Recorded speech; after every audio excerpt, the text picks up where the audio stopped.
मैं डॉक्टर मनीराम मीणा, सहायक आचार्य समाजशास्त्र, SMB government PG college Nathdwara आप सभी छात्रों का हार्दिक स्वागत और अभिनंदन करता हूं एवं यूट्यूब पर देखने वाले सभी विद्वान साथियों का तहे दिल से हार्दिक स्वागत, अभिनंदन और प्रणाम करता हूं। आज का हमारा टॉपिक है meaning and source of sound pollution, यानी ध्वनि प्रदूषण का अर्थ एवं ध्वनि प्रदूषण के स्रोत, जो अनेक विद्वानों, समाजशास्त्रियों, भौगोलिक शास्त्रियों, बुद्धिजीवियों एवं पर्यावरणविदों के अनुसार इस प्रकार से है। ध्वनि एक प्रकार की ऊर्जा है। ये वायु के माध्यम से तरंग गति के रूप में संचारित होती है। जब ये ध्वनि तरंगें या वायु में उत्पन्न कंपन मानव के कान ग्रहण करते हैं तो उन्हें सुनाई देता है। ध्वनि को वायु माध्यम की आवश्यकता भी होती है और जब कोई ध्वनि होती है तो मध्यम वायु चलायमान हो जाती है तथा कानों पर ध्वनि की तरंगों को पहुंचाता रहता है। कानों के श्रवण अंग उत्तेजित हो जाते हैं और ध्वनि ऊर्जा का स्थानांतरण माध्यम से उत्पन्न तरंगों के द्वारा हो जाता है। आज विज्ञान के तीव्र गति से आविष्कार एवं विकास करके अनेक प्रकार के कल कारखानों एवं वाहनों की संख्या में बहुत अधिक वृद्धि होने के कारण मशीनों एवं वाहनों का शोर दिन प्रतिदिन बढ़ता जा रहा है और शादियों, उत्सवों, त्योहारों, मेलों, समारोह आदि में लाउड स्पीकर एवं टेप रिकॉर्डर की तेज आवाज़ से के कारण बजाने से तेज ध्वनि में प्रदूषण होता है, जिससे वातावरण में ध्वनि प्रदूषण फैलता है। आज अन्य प्रदूषणों की भांति ध्वनि प्रदूषण भी एक घातक समस्या बन गई है। शोर वातावरण की मधुरता को तोड़कर पर्यावरण को दूषित कर देता है। वातावरण में फैले अदृश्य, अनाच्छादित एवं तीव्र ध्वनि को शोर प्रदूषण कहते हैं। ध्वनि का कम या अधिक होना ध्वनि की तीव्रता कहलाती है। तीव्र आवाज़ वाली ध्वनि को साधारणतः कानों को अप्रिय लगे वह शोर कहलाता है और शोर को ही ध्वनि प्रदूषण कहते हैं। आजकल विभिन्न उपकरण, साधन एवं माध्यमों द्वारा शोर इतना अधिक बढ़ गया है कि स्वस्थ व्यक्ति भी उसके कारण शारीरिक एवं मानसिक रूप से रोगी हो सकता है और प्रतिदिन ऐसे रोगियों की संख्या में वृद्धि होती जा रही है। ध्वनि प्रदूषण के स्रोत दो प्रमुख रूप से माने जाते हैं: प्राकृतिक ध्वनि प्रदूषण के स्रोत एवं कृत्रिम ध्वनि प्रदूषण के स्रोत।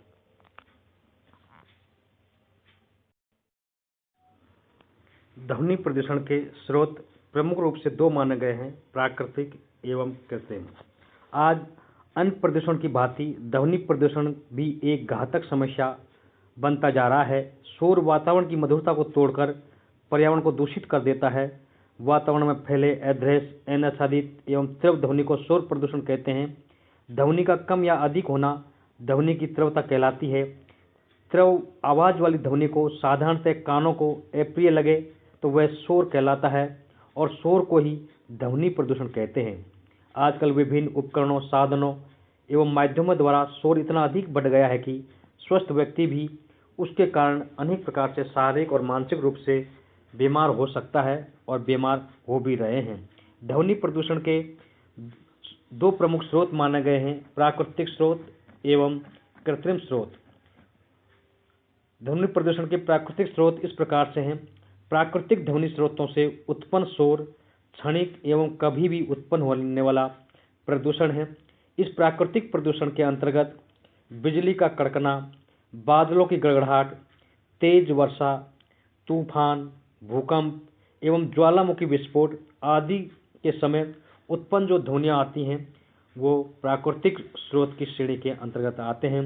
कई बार तेज बारिश के साथ बहुत तेज बिजली कड़कती है और बहुत तेज आवाज़ होती है, उससे भी कई बार कंपन भी हो जाता है। तो ऐसी स्थिति में जो भी प्रदूषण हैं वो सारे प्राकृतिक ध्वनि प्रदूषण के अंतर्गत आते हैं और ये सभी प्राकृतिक ध्वनि प्रदूषण के स्रोत माने गए हैं।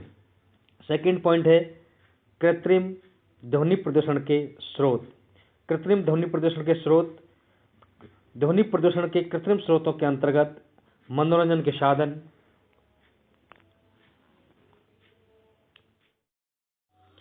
ध्वनि प्रदूषण के कृत्रिम स्रोत ध्वनि प्रदूषण के कृत्रिम स्रोतों के अंतर्गत मनोरंजन के साधन, यांत्रिक मशीनें, यातायात के साधन, कारखाने, घरेलू उपकरण आदि आते हैं। और ये ध्वनि प्रदूषण के जितने भी स्रोत हैं ये मानव निर्मित होते हैं। इनकी संख्या भी हजारों में अनगिनत होती है और हमने इनको अध्ययन की सुविधा के अनुसार इनको निम्न प्रकार से वर्गीकृत भी किया है। जैसे नंबर 1 है घरेलू उपकरण। घरेलू उपकरणों में प्रेशर कुकर है, मिक्सी है, वॉशिंग मशीन है, कूलर है, वैक्यूम क्लीनर है, एग्जॉस्ट पंखे हैं, एयर कंडीशनर है। इनसे भी इतनी तेज आवाज़ आती है जिससे भी ध्वनि प्रदूषण होता है। मनोरंजन के साधनों में जैसे हारमोनियम है, ढोलक है, तबला है, घुंघरू है, मंजीरे, radio, transistor, tape recorder, television, VCR, gramophone, disco संगीत आदि जितने भी मनोरंजन के साधन हैं इनसे भी बहुत भयंकर मात्रा में ध्वनि प्रदूषण होता है। परिवहन के जितने भी साधन हैं जैसे मोटरसाइकिल है, मोपेड है, स्कूटर, कार है, ट्रक है, ट्रैक्टर है, हवाई जहाज़ है, एरोप्लेन है, रेलगाड़ी हैं, बसें, जितने भी परिवहन के साधन हैं, टेम्पो वगैरह, ऑटो, इन सब से ध्वनि प्रदूषण होता है और ये सब ध्वनि प्रदूषण के स्रोत हैं। कारखाने एवं उद्योग, यांत्रिक उपकरण, मशीनें, सायरन, जनरेटर, ये बड़े बड़े कारखानों में बड़े बड़े जो यंत्र हैं, मशीनें, उनसे भी बहुत तेज गति से ध्वनि प्रदूषण होता है। हथियार एवं गोला बारूद, मशीनें, हथगोले, टैंक, विस्फोटक सामग्री, लड़ाकू विमान, ये भी बहुत ही खतरनाक ऐसे बारूद और हथियार होते हैं जिनसे ध्वनि प्रदूषण होता है। ध्वनि प्रदूषण में शादियों में के समय में जो बैंड बाजा है, सिनेमा घर हैं, नेताओं के बड़े बड़े भाषण, आम सभाएं, ऑटो की जो चक्की होती है, शहरों में भीड़ भाड़, बाजार आदि में भी अनेक प्रकार के ध्वनि प्रदूषण के स्रोत हमको देखने को मिलते हैं। और इन ध्वनि प्रदूषण से कई बार लोगों को अनेक प्रकार की शारीरिक और मानसिक बीमारियां भी हो जाती हैं और इन प्रकार के रोगों में आए दिन वृद्धि भी देखने को मिल रही है। हम आपको अगले वीडियो व्याख्यान में ध्वनि प्रदूषण के दुष्प्रभाव के बारे में बताने का प्रयास करेंगे। धन्यवाद। थैंक्स।